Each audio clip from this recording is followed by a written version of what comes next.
Hello guys, welcome Hi. to another video. We're the Acheampongs and we make videos about our move to Ghana. So here is part 1 of 2 because we're doing 10 things we love and 10 things we hate about Ghana. And we're starting with 10 things we hate. Yeah, well, dislike, hate, it's all together. Like if we would have hated Ghana, we wouldn't have wanted to live here. So True. we don't really hate it, but there's a lot of things that we dislike. There's one thing I hate. What? Let's get into the video. So number 1 is traffic. Oh gosh, traffic. That is the main pain for everybody, I think, living here. But it's not in Ghana, it is Accra. Yeah, it's in Ghana. But well, the roads in Ghana Yeah. are very bad, infrastructure is bad, but traffic is Accra's biggest problem. Yeah. I mean, imagine everywhere, most of the roads having potholes. Most of the roads are just not finished up enough, are not big enough. Basically the trotters annoying everybody, causing traffic jams, causing accidents by just pulling over and picking up people out of nowhere. Yeah. I don't think they even have driver's license most of I mean, a them. lot of people don't have even a driver's license. Yeah, that's true. Yeah. That's true. It's crazy. But yeah, those are the things that are very frustrating. Getting around in Accra can be very time consuming. It's a lot of time wasting. I mean, the kids' school is 10 minutes if you use Google Maps, right, from our home. Yeah. But sometimes it will take us 45 minutes Yeah. from school back home, which is just, then they're hungry and we could have done so much with our time. And can you imagine that whenever there's an ambulance dispatched, that most of the time the ambulance would drive in the opposite lane, ghost riding, and trying to get to the location you need to go to because of the traffic jams. Yeah. That's just strange. But I think also a lot of people die because of the time frame. You just can't get there enough quickly. Yeah. I can't imagine, like, when we gave birth to Sophie, right? We used that side lane. Yeah. You were riding crazy and we were there in like 5 minutes or Yeah, 10 minutes. Yeah. Well, there's In Ghana, that's not there's even no possible. extra emergency lane. So It's yeah, crazy. whenever somebody has a technical problem with the car, whatever, and the car breaks down on the road, it just breaks down and the car is there and everybody has to suffer because of that. Yeah. People don't even mind pushing the car to the right and, or to the sideways. It's just it can be very This is stressful. something we really hate, Yeah. and we want to see change. And I think Everybody wants to yeah. see that change. I mean, everybody has problems with this Yeah. daily. Number 2, a frustration about internet. Internet can be very costly, Yeah. so always choose or compare different providers and see what fits your desires, budget wisely and speed wisely, but also look for a good provider with a stable connection. Mhm. And a good range. But yeah, we have noticed that since the outbreak of Corona, things have changed with the connection, man. I mean, downloading things, watching things, almost impossible in the first 2 weeks. Like it was slow, right? The internet we have, but now it's like, yeah, I don't even understand. It's like we've gone back to 1999 and use that internet. That's the speed of the connection. Yeah, It's I so mean, frustrating. I think internet is something that could really be approved. Yeah, because the internet speed we have in abroad is way quicker than here, and I think it could also be applied. It is. And that will make. It is. It Oh, is. there is. Yeah, it is. It is. Oh. But the problem is that it's not always accessible for everybody. Like, Well, they should make it accessible for Yeah, everybody. It yeah. will make life so much easier. true. And also the topping up on your phone is very frustrating. Every time you have to get a card, use the code. Oh, So number 3. yeah. Saying yes while you should actually say no, or you just don't know. If you ask somebody the way to some place, people always say, yeah, you have to go this way, you have to do that, or they know how to do something, but most of the time they don't really know. It would be just easier if people just be honest and just said, listen, I really don't know, I can't help you, but maybe you can ask that person or this guy, or we can look it up on your telephone or anything. Instead of just saying yes, be honest to yourself and to other people, because frustrating. But really. I mean, finding the way, that's not even an issue, Kevin. Do you know how many times I went to the hairdresser and I'll ask them specific, they will have the sign up like, oh, I can do this, I can do that. Please, can you do this for me? Are you sure you can do it? I want the same thing like what you shown there. They will tell you, oh, yes, I can do it. Sit down, this and this. Then I start brain and thinking, oh my God, I don't think it's going on. But then I was sitting there already for an hour and I think, okay, let them just finish because I want to go home. When I'm finished, it doesn't even look half like what I asked them to do.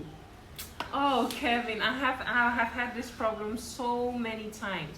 If you can't do something, just tell me that, oh, I'm not too good, but I can try this other style for you.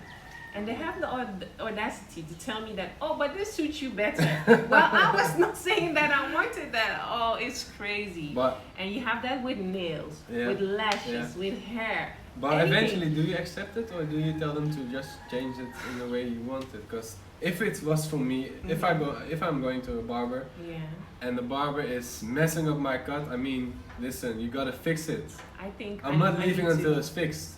Yeah. Otherwise, you did your work for nothing. I mean, come on. We sit in the chair for so long, and I think I need to improve myself on doing that and saying that I don't like this. But I'm just a person that I'll just go home and vent in the car, like, oh, I vented to you, like, oh my God, this is not. That's not a good way of dealing with it. I know it's not good, but you should let them know, because then they'll learn from it. I mean, I hope they learn from it. I'll just never go there anymore. Oh, okay. Yeah, that's also a solution. That's also a solution. Yeah, that's how I deal with it. But it's very, very frustrating. And I think you can just be open and honest and transparent about what you can and what you can't do. I mean, not everybody can do something, but just be honest. Maybe it's because they see opportunity. I mean, if somebody comes to your store and says, do you have this particular item, or can you do this service? Wow, they can't. They always say, I just know an opportunity because there's money involved, and maybe they think like, But the next time they're not coming. Well, if you would have been honest to me and say that, oh, I can't do this, but I'm very good in this style, maybe I would like the style as well. And then next time when I want that style, I will come back. That just doesn't work for me. Yeah. Okay, the next item. And we are just doing it randomly. It's not like we hate this much and we dislike, no, it's just random items. So the next item is customer service, or should I say the lack of customer service in Ghana, which is a really, really big issue to me. I mean, you just don't go to a restaurant or a saloon or anywhere just to get the product. You also come for the experience. Yes, true. And that is something they forget a lot of times. Sometimes I feel like, do they really care? I mean, as a business owner, it should be one of your main top priorities. It should be a top priority. I mean, giving a good customer service can mean that the customer will return, can mean that he will spread the word, can mean that it will increase your reach as a business, and it will increase more revenue for your business. So invest that time in giving people a good experience, not by whenever there's an issue, laughing it away, not dealing with it, or being angry at the person. Or being angry at the person. We've seen that happening in a store where we entered, and we are like, okay, this is not normal. We did. Shouldn't that drive you? I mean, you're helping customers buy something or get a service from you. Try to do it in a nice way, in a way that they feel comfortable, in a way that they feel, hey, I especially went to this store because of the service, and I could recommend it to other people. Restaurants, hairdresser, anything, I mean, anything. Eventually, it's about your reputation, and I think that's something that's very huge. And it should be very interesting for you as a business owner or whatever to pay attention to it. And I think also that restaurant personnel should be really trained. I mean, here abroad, when you go to a restaurant, right?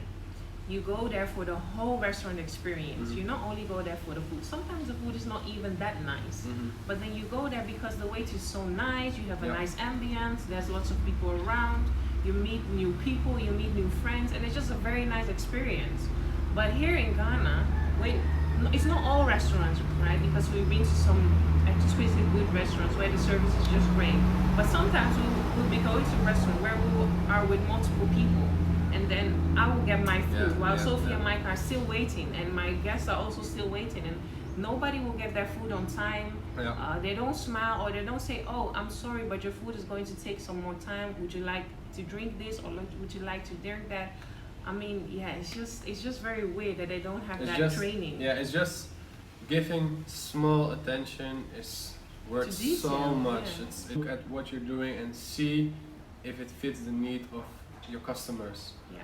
or of your potential customers. Just think about it and try to improve small things, and the impact will be huge. And Trust just me. be friendly. Yep. Greet everybody with a smile. I mean, Ghanaians are so friendly as a people, but in the customer service world, it's just like, I don't get it. Keep in mind that Opposites. people want to patronize and contribute to your business, company, restaurant, or whatever.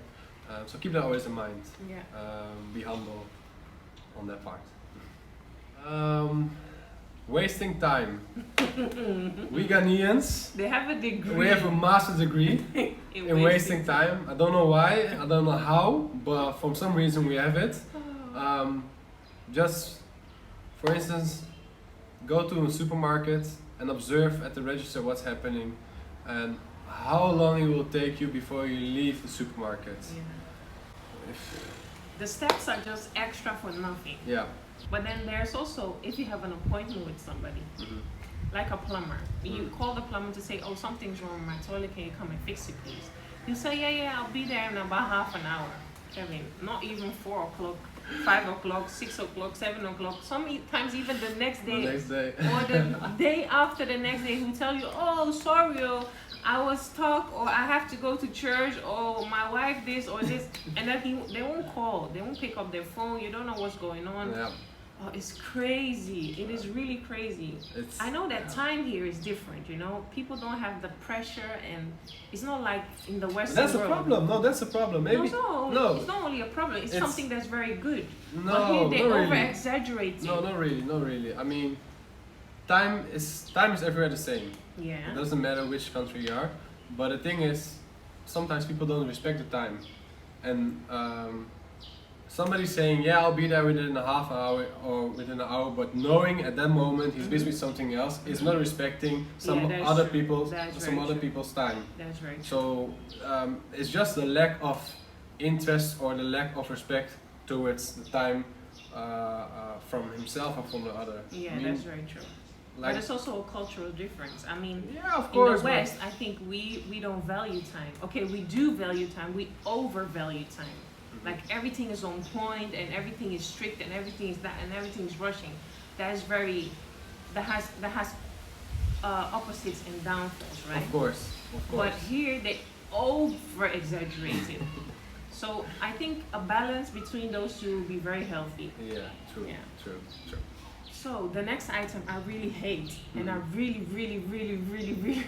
hate that there's plastic everywhere, and there's no garbage plan. I think there is something like a garbage plan, but it's not everywhere in every community, in every district. Like here, it's just a small boy who comes and picks it up. We give him some small money, and I don't know what he's going to do with it. There's no like eco waste system. Well, there is, but even it's the not... Western world uses Ghana as a big dump. And I just don't think this is smart. I mean, this is the most rich, we have the most rich soil in the whole of the world, and we just misuse it.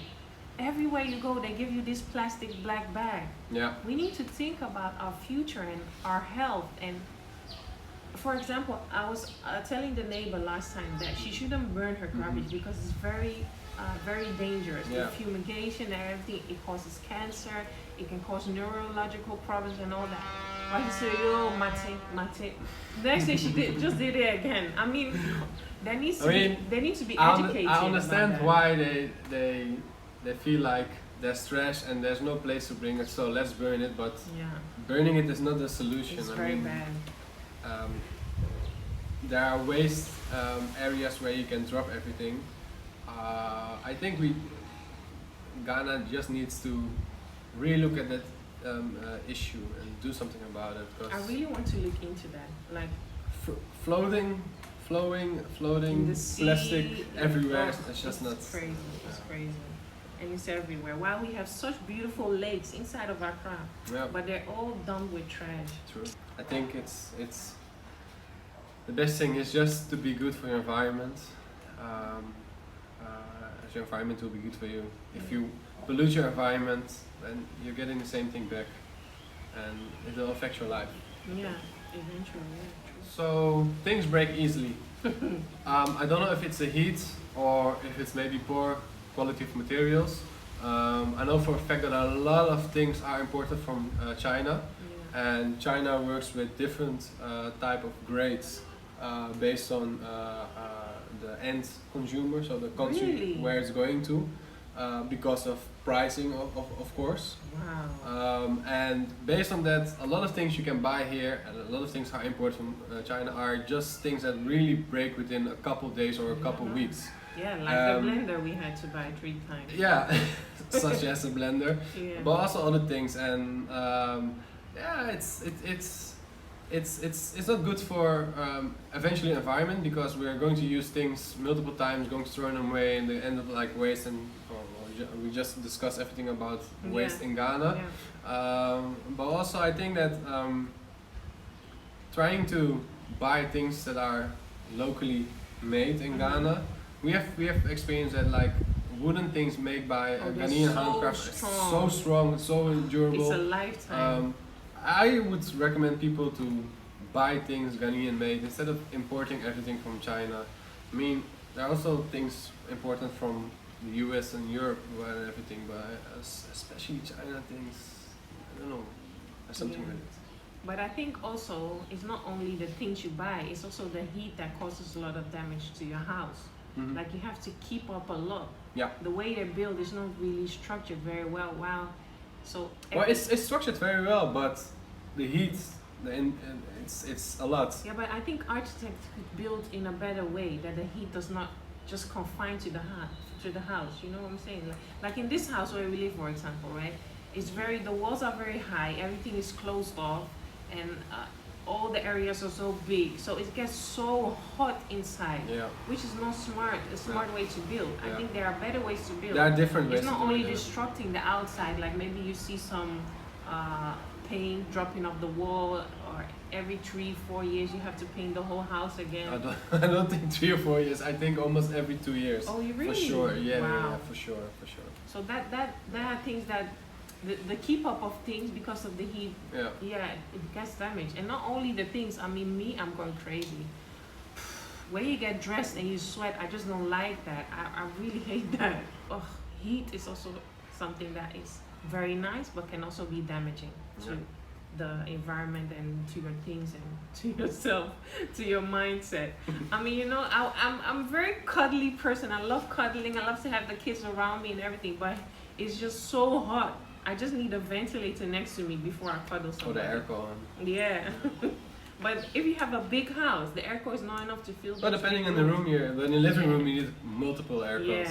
Yeah. True. So also keep that in mind. If you want to stay somewhere, you need to have smaller areas or multiple air conditionings for your mindset to be just like you're relaxed.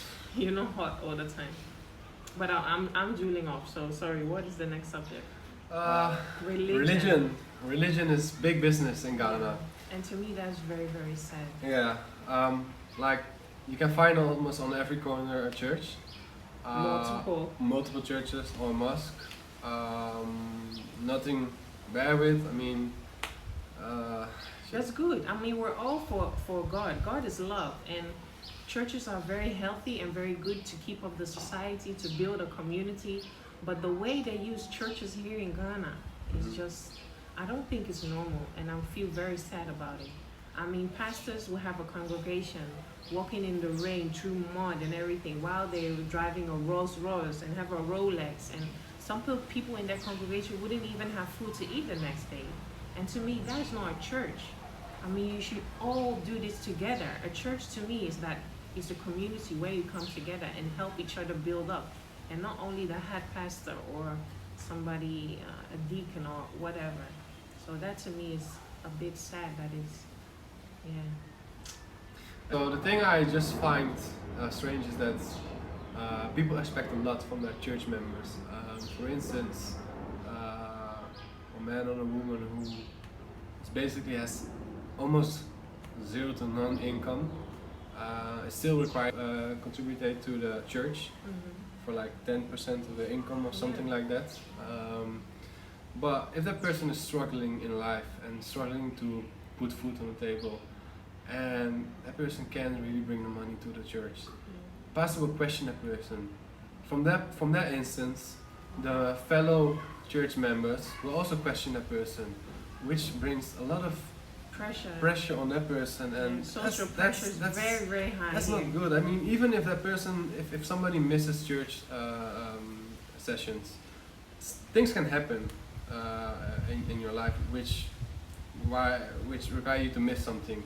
But the way people are building up pressure and saying, "Oh, you're doing bad in this," that's not something good. That's not motivating people. I mean, try to stimulate them instead of bringing them down. The gossiping, which happens a lot, is not motivating. But that's everywhere. That's not only Ghana. It's maybe everywhere, but it happens here a lot. It's happened here a lot. It's too much. And setting your, as a pastor, setting your people, encouraging them to down talk on other people, that's something that's not good. But it's also a bit, I think, lack of education here. Maybe. Because there was one incident which I saw on some website where the pastor said that every woman in the congregation should follow him to another room because he has some special thing he wants to show. He had X-ray vision, mind you, this is what he said. He said he has X-ray vision, and all women should take off their tops and show their breasts so that he can see if you have breast cancer or not. I mean, come on, common sense. But then everybody followed because one person is doing it. Oh, she's doing it. I should also do it. That's really, that's extreme, but that's manipulating and misusing your power as a pastor, as a man of God. It happens a lot in Africa. It happens a lot. And that's so bad to me and so sad. Let's just please all keep in mind that God is love. It is not money. It is not business. It is not pressuring people. It is not forcing people. It is love. So let's keep it on that. Yeah. Just remember, don't turn your religion into a business. No, please don't. Ghanaians accept too much. And by saying that, I mean, why would you be called like a dog? I mean, I know it's part of our culture, the way we approach other people. Yeah, those things. I don't respond to it because I feel like, am I a dog you're calling? Yeah, I get you. You can call me in a normal way. You can call me by saying, "Hey, sir, Mister, or Mrs. or whatever," but not psst, psst, those things. I find it very demeaning. Maybe it's my soul who can't accept it, or I don't know what it is, my pride, but. I think we should find another way out to communicate to each other. Nobody likes to be treated like a dog or be called by like an animal. Because they don't even listen. You know, when you're in a restaurant and I was looking, sorry miss, or you know, they don't respond. But so if you don't they don't come. But that's strange. That's strange. I mean, I know it's very it's a custom here in Ghana for decades, but needs to change. It is the meaning. But the this topic was Ghanaians accept too much, right? So that's something they accept. But I think only from the government they accept too much. I mean, where's the fighting spirit? Do you remember in France there were people who had this yellow vest and they were saying that we need social housing. We need security. Basically, coming up for your rights, right? Coming up for your basic needs and rights. Minimum, maybe next year. We will see. We wait on God. No, where's the fighting spirit? You have the power to change something if you stand up for yourself. That's something I miss a bit. Like they accept way too much. Which is just weird. So I miss the fighting spirit a bit. So treat another like you want to be treated. That's our main message in this case. So we're at the last topic, and this one I also hate. I think everybody hates this. Lights off. Lights off. Doomsor. Oh my God. It's 2020, and it's still happening. I know where Ghana came from. Coming back to Ghana years ago in 2014, 2007. So I've not seen, as much. I've seen. I've seen changes, but still. 2020 up until let's say this day, it can still happen. You don't know when, you don't know why. Especially that is very frustrating. Why is it happening? do something about it. Do something about the infrastructure of the network, maintenance on the power centrals. I don't know what it is, but do something about it. But you mean the government, right? People can't really do a lot. The government, the companies, the other countries who are working with the government, with the electricity contracts and everything. Do something about it, because nobody likes it, and especially for businesses, it has a huge impact. Yeah. Investing money in generators, using gasoline. not a gasoline, diesel. Oh, okay. That's not something good to just have power. I mean, it can be done in a different way, and there are a lot of alternatives we can use and to have a better There's so stability. much sun here in Ghana. Yeah. I mean, sun is here like 24/7. I think we can maybe look into the other possibilities to There's a generate lot of possibilities. power. There's a lot of possibilities to generate power. There's a lot of possibilities to subtract power, to diverse the power to other countries and those things. Look into it. Do something about it. 2020. These things need to finish. So we made it to the end of the list. This is the 10 things we hate/dislike about Ghana. And we think we can do better as Ghanaians by just spending time and looking at the things we can improve. Not always looking at the big man or people who are going to change for it, but take action by yourself. Yeah. It takes one person to make a change. That's true. Yeah. We love Ghana with all his pros and all his flaws. Maybe Ghana is a woman. Better. It's giving us an experience, and it's giving everybody experience in life, and we know that not everything can be perfect, and we don't want everything to be perfect, but we just want to improve some things, and those things start with you, with us, with everybody who's watching, and with everybody who's listening. Let's be aware of our influence and impact on changing the negative into a positive. I hope you liked the video. Don't forget to watch out and look out for the next episode. 10 things we love about Ghana. The nice things. Feel free to subscribe, smash the bell button, and get notifications whenever we post a new video. Thank you very much. Like and subscribe. Bye. Bye. So that doesn't work. Oh my god.